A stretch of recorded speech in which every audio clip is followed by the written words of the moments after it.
ప్రభు యేసుక్రీస్తు నామములో మీ అందరికీ శుభములు. సామాన్య 16వ మంగళవారము. పునిత మరియ మగ్ధలేనమ్మ నిర్బంధ స్మరణం. ఏ వ్యక్తిని మానవ దృక్పథమున పరిగణింపకుము. మొదటి పఠనము పునిత చిన్నప్ప గారు కొరింథీయులకు రాసిన 2వ లేఖ 5వ అధ్యాయము 14వ వచనము నుండి 17వ వచనం వరకు. ఏలయనా మేము క్రీస్తు ప్రేమచే పరిపాలింపబడుచున్నాము. అందరి కొరకు ఆయన ఒక్కడు మరణించనని మనం ఇప్పుడు గుర్తించితిమి కదా. అనగా మానవులందరూ ఆయన మృత్యువున పాల్గొందురనియే కదా భావము. జీవించుచున్నవారు ఇక మీదట కేవలము తమ కొరకు కాక ఆయన కొరకే జీవించుటకు గాను క్రీస్తు మానవులందరి కొరకు మరణించెను. ఆయన మరణించి పునరుత్థానము చెందిన వారి కొరకే కదా.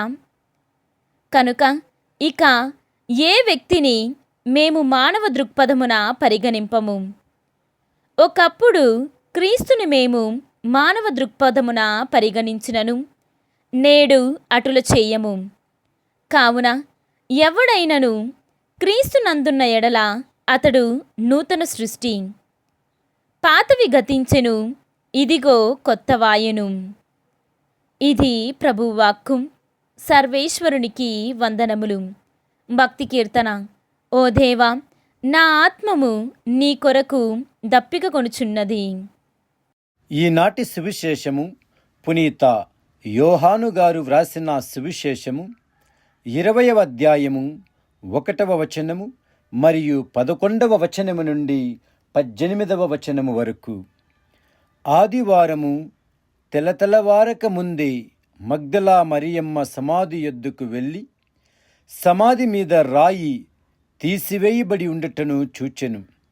కాని మరియమ్మ సమాధి యొద్ద నిలవబడి ఏడ్చుచుండెను. అట్లు ఏడ్చుచు ఆమె వంగి సమాధిలోనికి తొంగి చూడగా 2 దేవదూతలు తెల్లని వస్త్రములు ధరించి కాళ్ళవైపున ఒకరు తలవైపున ఒకరు యేసు భౌతిక దేహమును ఉంచిన చోట కూర్చుండి ఉండిరి. అమ్మా, ఎందుకు నీవు ఏడ్చుచున్నావు అని వారు అడిగిరి. నా ప్రభువుని ఎవరో ఎత్తుకొని పోయిరి, ఆయనను ఎక్కడ ఉంచిరో నేను ఎరుగను అని ఆమె చెప్పెను. అట్లు చెప్పి ఆమె వెనుకకు తిరిగి యేసు నిలవబడి ఉండుటను చూచెను. కాని ఆమె ఆయనను గుర్తింపలేదు. యేసు ఆమెతో, అమ్మా, నీవు ఎందుకు ఏడ్చుచున్నావు? నీవు ఎవరిని వెదుకుచున్నావు అనెను. ఆమె ఆయనను తోటమాలి అని భావించి, అయ్యా, నీవు ఆయనను తీసుకుని వెళ్ళిన ఎడల ఆయనను ఎక్కడ ఉంచితువో చెప్పుము, నేను వెళ్ళి తీసుకొని పోయేదను అనెను. మరియమ్మా అని యేసు పలికెను. ఆమె ఆయన వంక తిరిగి హీబ్రూ భాషలో రబ్బూనీ అని పిలిచెను, అనగా బోధకుడా అని అర్థము. యేసు ఆమెతో, నన్ను పట్టుకొనవద్దు, నేను ఇంకను తండ్రి యొద్దకు ఆరోహణమై పోలేదు. నీవు వెళ్ళి నా సోదరులతో ఇట్లు చెప్పుము, నేను నా తండ్రియు మీ తండ్రియు, నా దేవుడును మీ దేవుడునైన వాని యొద్దకు ఆరోహణమై పోవుచున్నాను అని చెప్పెను. మగ్దలా మరియమ్మ వెళ్ళి శిష్యులతో, నేను ప్రభువును చూచితిని అని వారికి ప్రభువు సందేశమును అందజేసెను. ఇది క్రీస్తు సువిశేషము.